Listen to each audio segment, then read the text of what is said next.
Shalom saudara dalam Tuhan. Saudara, kita tahu bahwa Islam itu ada sekitar 600 tahun Masehi ya, atau kurang lebih 600 tahun setelah Yesus lahir. Nah, saudara dalam Tuhan, Ustadz Juma justru mengatakan bahwa Islam sudah ada sejak nabi-nabi terdahulu, bahkan sejak manusia pertama yaitu Adam. Nah, saudara dalam Tuhan, dia pun punya alasan mengatakan hal itu, tapi alasannya ini bagi saya cukup tidak masuk akal. Nah, saudara, sebelum kita memberikan komentar terhadapnya, mari kita melihat videonya terlebih dahulu dan pastikan tekan tombol like, tekan tombol subscribe, dan share video ini supaya melalui video ini semakin banyak yang cerdas dan semakin banyak yang memuliakan nama Tuhan. Berikut videonya. Untuk sesi pertama, siapa yang bertanya duluan? Zuma. Karena biasanya aku masuk sini aku yang pertama. Silakan. Baik, apa Gurunda tidak keberatan bertanya duluan? Silakan. Karena tadi saya memulai, biar beliau yang bertanya dulu. Oke, baik. Akhirnya apa boleh buat? Silakan Leirudianus untuk bertanya duluan. Kita selama 30 menit dan langsung dijawab. Berarti nanti aku penutupannya terakhir ya. Kan dia duluan. Dia duluan baru aku. Harusnya dia duluan baru aku. Kan gitu urutannya. Gimana? Semuanya aman terkendali. Ya, Oke. Mas, ini sesi tanya jawab. Ya. Silakan. Terima kasih. Timer ya, oke. Tadi Zuma mengatakan bahwa agama Islam itu sudah ada sejak pada zaman para nabi-nabi sebelum Muhammad ya. Ya, tolong dipertegas lagi tepatnya pada zaman Nabi apa? Silakan. Iya. Baik. Jadi Islam itu adalah agama yang kemudian menerima aturan Tuhan, kemudian menyembah hanya kepada satu Tuhan. Itu Islam.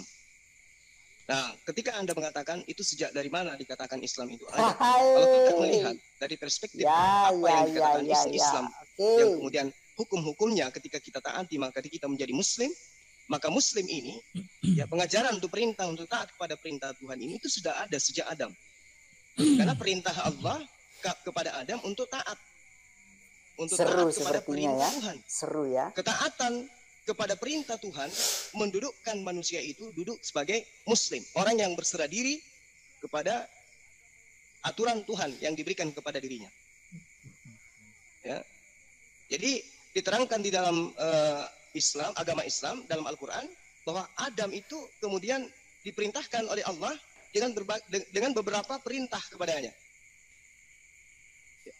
Di antaranya adalah mentaati apa yang kemudian datang agar dia tidak mendekati pohon buah ilmu, buah khuldi. Itu perintahnya. Makanya ketika dia diajarkan oleh Allah untuk kemudian memberikan penamaan kepada makhluk selain dirinya, dia lakukan itu, dia ikuti itu. Dia katakan sebutkan apa daripada nama dari benda ini. Lalu kemudian Adam alaihissalam mengikuti perintah itu. Dia tidak membantah. Oleh karena itulah dia sudah mempraktikkan menjadi seorang Islam yang kemudian mengamalkan apa yang diperintahkan oleh Allah kepadanya. Ketika didatangkan kepadanya perintah untuk taat, menyembah hanya kepada Allah, dia menyembah hanya kepada Allah, lalu kemudian dia tidak pernah menduakan apapun selain daripada Allah.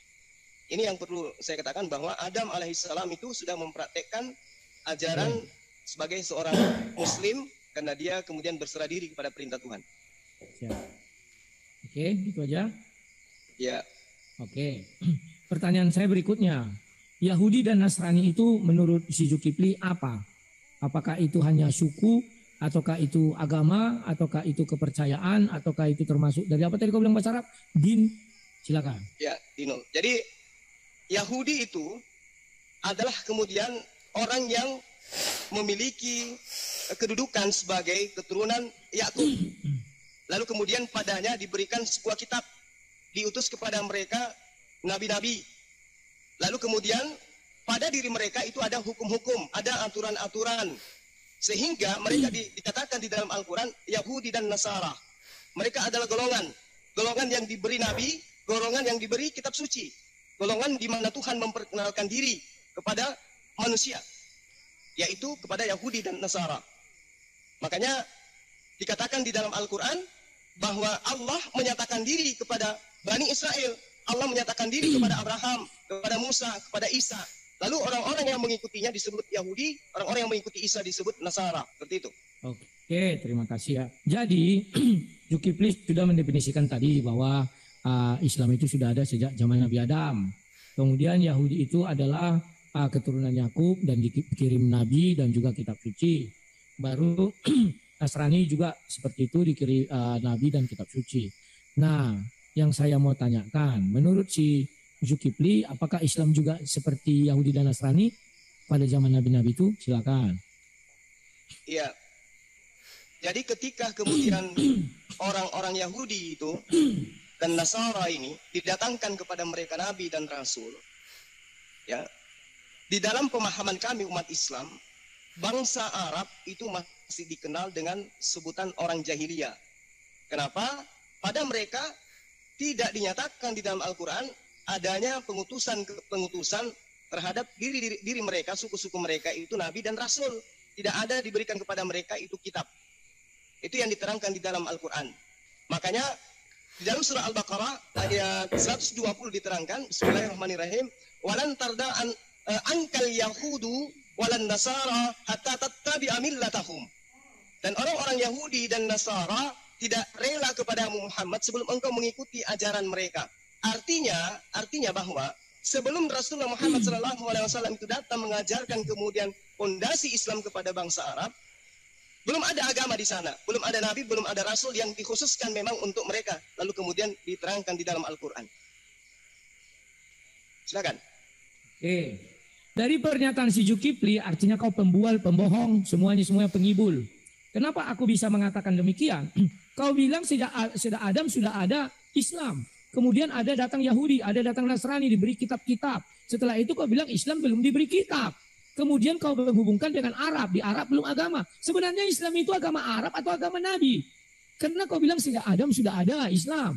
Kalau sejak Adam sudah ada Islam, maka sudah jelas pada zaman Adam itu sudah ada kitab. Kitabnya apa? Ya kita tahu kitab suci Al-Quran itu kitab umat Islam. Adam belum pernah memegang kitab Al-Quran. Bahkan kau bilang Yahudi Nasrani diberikan Nabi dan kitab. Dan mereka tidak juga beragama Islam. Lawak-lawak. Kalau memang Nabi-Nabi itu Islam, Musa pun harusnya Islam. Maka pengikut Musa harusnya Islam. Jangan mengarang bebas, jangan kau karang-karang akui saja bahwa Islam itu ada sejak zaman Nabi Muhammad. Selesai. Ini kau karang-karang zaman Nabi Adam, zaman Nabi ini. Buktinya Musa nggak Islam, Yahudi. Buktinya kitab Musa Taurat bukan Al-Quran. Nasrani lagi kau bilang, buktinya Nasrani kitab sucinya bukan Al-Quran. Kalau memang Islam sudah ada, tentu Yahudi Nasrani itu tidak bakalan ada. Karena jelas-jelas keturunannya ya Ibrahim, Isa, Yakub sampai Musa. Itu turun-temurun di garis silsilahnya. Kok ujuk-ujuk tiba-tiba mereka nggak jadi Islam? Adam Islam, Ibrahim Islam. Ujuk-ujuk mereka tidak menjadi Islam. Ini sangat-sangat lucu saya pikir. Nah, pertanyaan saya mohon dijawab dengan kejujuran ya kawan-kawan ya. Kenapa Tuhan harus menurunkan agama Islam? Silakan. Iya. Jadi Islam itu diwahyukan oleh Allah dikarenakan Islam itu memiliki hukum-hukum tentang tauhid dan juga memiliki hukum-hukum tentang syariat. Jadi tentang hubungan kepada Allah, kaidah-kaidahnya jelas, hubungan kepada sesama manusia, hukum-hukumnya jelas. Islam diberikan oleh Allah untuk kemudian menjadi pedoman sebagai panduan dalam kehidupan. Makanya Al-Quran menerangkan, "Zalikal kitabu la raiba fihi hudal lil muttaqin." Al-Quran diwahyukan oleh Allah untuk menjadi petunjuk, menjadi bimbingan di dalam kehidupan. Karena itulah kemudian Allah menerangkan di dalam Al-Quran surah Asy-Syura ayat 52 bahwa kebenaran Al-Quran itu diberikan oleh Allah kepada baginda Rasulullah Muhammad SAW sebagai kitab yang kemudian menjadi petunjuk sebagai pembimbing kepada seluruh umat manusia. Ini yang dipahami oleh kami sebagai seorang muslim, bahwa kebenaran Al-Quran Karim tidak kemudian dijadikan sebagai satu hal yang sia-sia diwahyukan oleh Allah. Wa kadzalika auhayna ilaika ruhan min amrina ma kunta tadri mal kitab. Maka Allah kemudian mengatakan bahwa di dalam ayat ini ya Al-Quran diwahyukan untuk menjadi pembimbing kepada seluruh umat manusia. Wa innaka latahdi ila siratal mustaqim. Al-Quran diwahyukan oleh Allah melalui perantaraan baginda Rasulullah Muhammad SAW sebagai pelengkap semua ajaran-ajaran para nabi yang kemudian membimbing manusia kepada jalan yang lurus. Nah, yang Anda katakan tadi, kenapa dikatakan bahwa Adam itu sudah Islam? Lalu kemudian kau katakan kenapa orang Quraisy tidak melakukan ajaran-ajaran yang sesuai dengan ajaran agama Islam? Karena pada masa itu tidak ada kewajiban bagi Adam untuk mengajarkan kepada keturunannya, kepada anak-anaknya, untuk mentaati Allah dalam perspektif apa yang kami imani. Layaknya Nabi Muhammad SAW, layaknya Nabi Musa, layaknya Nabi Isa. Mereka diberi syariat untuk mereka ajarkan kepada kaumnya masing-masing. Musa, kaumnya menjadi seorang praktisi Judaism karena ada diperintahkan untuk mengajarkan itu kepada kaumnya. Begitu juga Nabi Isa alaihissalam diperintahkan untuk mengajarkan tentang apa yang datang kepadanya, hikmat Injil untuk kaumnya. Tidak diajarkan untuk kepada seluruh umat manusia. Sehingga tidak ada satupun nabi yang diutus kepada Bani Quraisy sebelum baginda Rasulullah Muhammad SAW untuk mengajarkan kemudian keislaman. Agar Anda pahami dengan baik. Terima kasih. Oke, kau semakin mempertegas bahwa Islam itu tidak pernah ada sebelum datangnya Nabi Muhammad. Kalau orang lain kau bohong-bohong bisa, aku jangan. Ya, kemudian kau membilang, saya bertanya, kenapa Tuhan harus menurunkan agama Islam? Kau bilang karena tauhid gini-gini. Loh, dari sejak Adam sudah diajarkan tauhid. Sekarang kau bilang Al-Quran. Urusannya apa Al-Quran sama Adam? Mana kenal Adam Al-Quran? Mana kenal Musa Al-Quran? Kalau Musa kenal Al-Quran, maka dia tidak menerima kitab Taurat, tapi kitab Al-Quran. Pernyataanmu semakin mempertegas bahwa Islam ada zaman Nabi Muhammad. Jangan kau tambahi, jangan kau kurangi. Terima kasih ucapanmu itu semua. Ya. Tauhid, syariat. Sekarang aku mau bertanya lagi. Mengapa Nabi Muhammad disuruh mengikuti agama Ibrahim yang Hanif? Atau milah Ibrahim yang Hanif? Kok tidak dibilang mengikuti Islam Ibrahim? Silakan. Ya, jadi di dalam Al-Quran di surah An-Nahl ayat 123 memang diterangkan seperti itu. Perintahnya kemudian untuk mengikuti ajaran Nabi Ibrahim. Summa auhayna ilaika an ittabi'a millata Ibrahim hanifan wa ma kana minal musyrikin. Jadi yang perlu Anda pahami itu, Islam ini apa? Islam ini adalah ajaran yang mengajarkan ketundukan, ketaatan kepada perintah Allah. Jadi ketika ada orang yang dibawakan perintah kepadanya, lalu kemudian dia tunduk kepada perintah itu, maka dia adalah seorang Muslim. Ajarannya adalah Islam. Jadi Islam itu adalah SOP. Yang melaksanakan SOP aturan ini disebut Muslim. Islam itu undang-undang. Apakah pada Abraham ada undang-undang Tuhan? Ada. Pada Adam ada undang-undang Tuhan? Ada.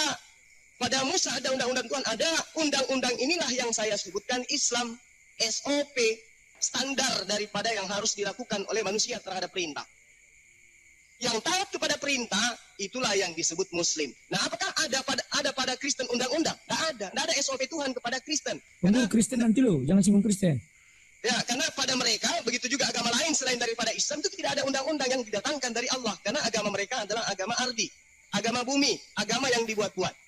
Nah, kenapa Allah memerintahkan pada baginda Rasulullah SAW, "Tsumma auhayna ilaika an ittabi'a millata Ibrahim hanifan wa ma kana minal musyrikin." Kemudian kami wahyukan kepada Muhammad, ikutilah ajaran Abraham yang lurus dan dia bukanlah termasuk orang yang musyrik. Apa ajaran Abraham? Menyembah kepada pencipta langit dan bumi dan tidak menduakan dengan malaikat yang datang kepadanya, membawa kemudian mimpi kepadanya. Itu dia tidak duakan. Oh, ini kayaknya Tuhan ini karena dia datang dari langit dan seterusnya. Tidak sama sekali. Abraham tidak pernah menduakan Tuhannya yang telah mengutus dia sebagai bapak para nabi. Nah, sehingga ketika baginda Rasulullah Muhammad SAW diperintahkan untuk ikut kepada ajaran Abraham, artinya ajaran yang dianut oleh Nabi Muhammad SAW itu bukan ajaran yang baru datang ketika dia ada sebagai nabi bagi seluruh umat manusia, sebagai khatam nabiin. Tetapi ajarannya adalah melanjutkan tongkat estafet pengajaran yang diajarkan oleh para nabi-nabi. Makanya Allah mengatakan, "Wahai Muhammad, aku tidak mengutus rasul sebelum engkau, selain aku ajarkan kepada mereka, sembahlah Allah Tuhanku dan Tuhanmu, itulah jalan yang lurus itu." Makanya kalau saya mengatakan bahwa Abraham, dalam hal ini Nabi Ibrahim, mengajarkan ajaran Islam, ya, karena Islam itu artinya adalah ketundukan, keselamatan, damai. Kenapa orang bisa memperoleh kedamaian? Karena orang tersebut mendudukkan dirinya pada pondasi-pondasi aturan-aturan main Tuhan. Nah, yang taat ini disebut Muslim. Bukan kufur dia, bukan orang ingkar, tapi mereka Muslim. Abraham Muslim, Musa Muslim, Isa Muslim, semua yang taat pada perintah Tuhan yang datang pada mereka disebut Muslim, bukan kafir. Demikian. Oke, lagi-lagi kau makin membuktikan bahwa Islam itu nggak ada sebelum Nabi Muhammad datang. Kamu bilang Islam artinya undang-undang. Ibrahim tidak punya undang-undang. Yang punya undang-undang itu Taurat, Musa. Itulah undang-undang pertama yang ada. Dan kau mengatakan bahwa kalian harus ikut agama Ibrahim, milah Ibrahim. Memang Musa nggak ikut milah Ibrahim? Atau Musa punya ajaran sendiri? Kenapa kalian tidak ikut ajaran Musa? Dan anehnya Musa kok diturunkan kepada dia. Jadi ada kitab Taurat dan pengikutnya dinamakan Yahudi. Dan Nabi Isa diturunkan Injil dan pengikutnya dinamakan Nasrani. Lawak. Apakah Tuhan salah turunkan? Kok kan Tuhan juga yang menurunkan kitab itu semua. Kamu baca surah 22 ayatnya yang 22 ayat 40. Allah SWT mengenal keempat agama itu. Allah SWT tidak menurunkan Islam saja. Yahudi, Nasrani, Kristen. Dan satu lagi yang namanya Islam. Kalau melihat surah itu. Dan tafsir Ibnu Katsir juga mengatakan Allah mengenal 4 rumah ibadah itu. Dan dari 4 rumah ibadah itu disebutlah nama Allah. Tidak ada dikatakan situ. Allah yang tauhid ini gak penting, dari situ disebut nama Allah. Dan dibilang itu agama Allah. Jadi jangan kau ngarang-ngarang. Lebih dahulu ada agama Yahudi, Nasrani, Kristen, baru Islam. Baik, salam Tuhan, videonya kita simak satu video di mana dalam video ini ya Juma mengatakan bahwa Islam sudah ada sejak nabi-nabi terdahulu, bahkan sejak nabi pertama atau manusia pertama, yaitu Adam. Nah, saudara dalam Tuhan, dia punya alasan mengatakan hal itu karena menurutnya orang-orang sebelumnya atau nabi-nabi sebelumnya menyembah kepada satu Tuhan dan mereka berserah diri kepada Tuhan. Nah, saudara dalam Tuhan, kita tahu bersama bahwa Islam ada sejak kurang lebih 600 tahun Masehi ya. Artinya kurang lebih 600 tahun setelah Yesus datang ke dunia ini. Nah, bagaimana Jua mengatakan bahwa Islam sudah ada sebelumnya ya, sebelum Yesus ya. Bahkan sejak nabi-nabi terdahulu, bahkan sejak Adam. Nah, bagi saya ini tidak masuk akal sih sebenarnya. Walaupun dia berkata bahwa nabi-nabi sebelumnya itu berserah diri kepada Tuhan ya. Jadi kalau bicara berserah diri ya, semua orang berserah diri ya kepada Tuhan, kepada Allah yang dia sembah. Bahkan saya rasa semua agama juga seperti itu gitu loh. Jadi alasannya cukup tidak masuk akal ya, karena sejarah mencatat bahwa ya Nabi Muhammad ya, ada kurang lebih 600 tahun Masehi ya, 600 tahun setelah Yesus Kristus. Nah, saudara dalam Tuhan, seperti apa tanggapan saudara setelah menonton cuplikan video tadi? Silahkan tulis di kolom komentar, tuliskan tanggapan atau komentar yang baik, yang positif, komentar-komentar yang memuliakan Tuhan dan yang memberkati kita sekalian. Nah, saudara dalam Tuhan, Juma mengatakan bahwa manusia sebelumnya atau para nabi sebelum Muhammad ya, mereka menyembah kepada satu Tuhan dan mereka berserah diri. Nah, saya menjelaskan hal ini dalam perspektif Alkitab atau dalam perspektif Kristen. Saudara, di dalam Alkitab dicatat bahwa ketika Tuhan menciptakan dunia ini ya, dia tidak hanya menciptakannya dengan sendiri, tetapi Tuhan menggunakan kata jamak dalam menciptakan dunia ini. Misalnya dalam penciptaan manusia ya, kita mencatat bahwa ya, marilah kita menciptakan manusia segambar dan serupa dengan kita. Nah, di sini Tuhan Allah menggunakan kata kita. Lalu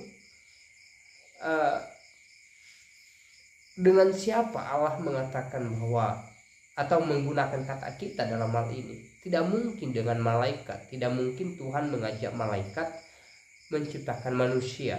Ya, tidak mungkin Tuhan mengajak iblis apalagi.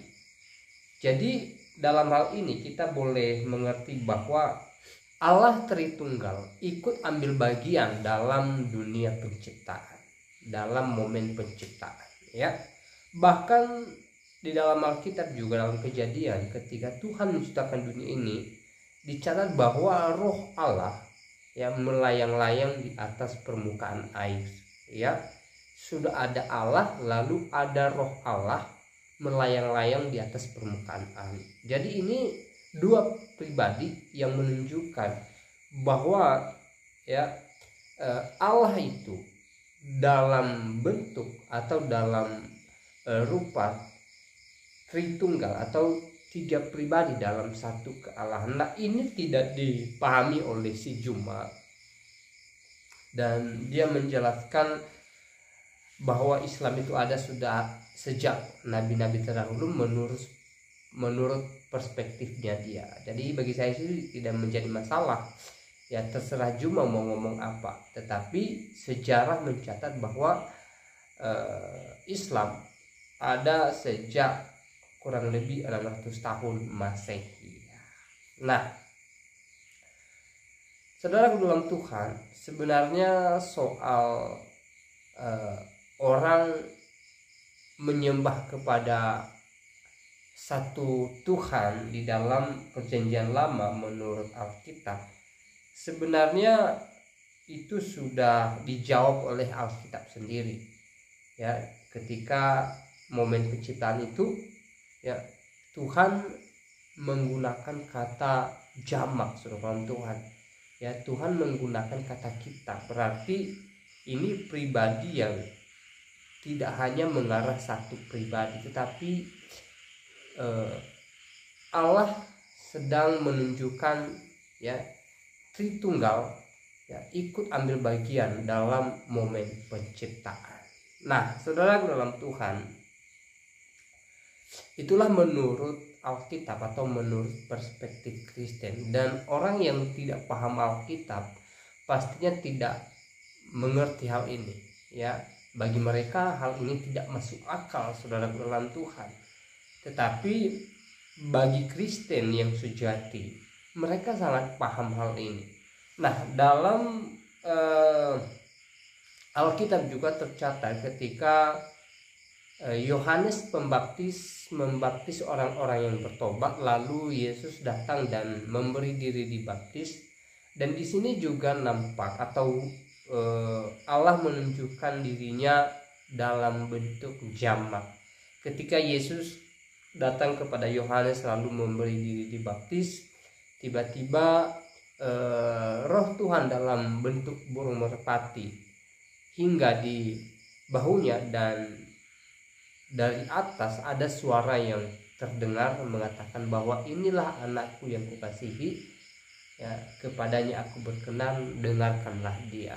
Nah, di sini juga Tuhan sedang menunjukkan bahwa dalam momen ini ada Tritunggal, saudara dalam Tuhan. Ya, ada Allah Bapa, ada Yesus Kristus, dan Allah Roh Kudus Tuhan. Ya.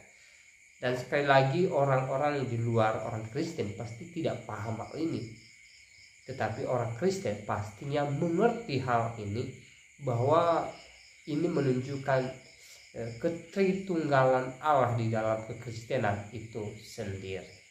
Nah, saudara dalam Tuhan, sekali lagi seperti apa tanggapan saudara setelah menonton video tadi? Silahkan tulis di kolom komentar, tuliskan tanggapan atau komentar yang baik, yang positif, terutama tanggapan atau komentar yang memuliakan nama Tuhan Yesus Kristus. Dan kiranya di kesempatan ini juga kita tetap semangat dalam menjalani hari-hari kita, terutama semangat memuji dan memuliakan nama Tuhan. Pastinya ada banyak hal yang diperhadapkan dengan kita, tetapi selalu saya ingatkan bahwa kita yang senantiasa percaya kepada Tuhan, yang senantiasa mengandalkan Kristus dalam hidupnya, maka setiap kita pastinya menjadi orang-orang yang bersuka cita, yang senantiasa mengalami pertolongan-pertolongan daripada Tuhan. Hal yang terpenting adalah kita tetap percaya Kristus dan kita tetap taat akan firman-Nya, dan juga kita mengandalkannya dan percaya bahwa di waktunya Tuhan pasti melakukan yang terbaik bagi setiap kita yang berserah kepadanya. Nah, saudara dalam Tuhan, semoga video singkat ini memberkati kita dan Tuhan Yesus memberkati kita semua. Shalom.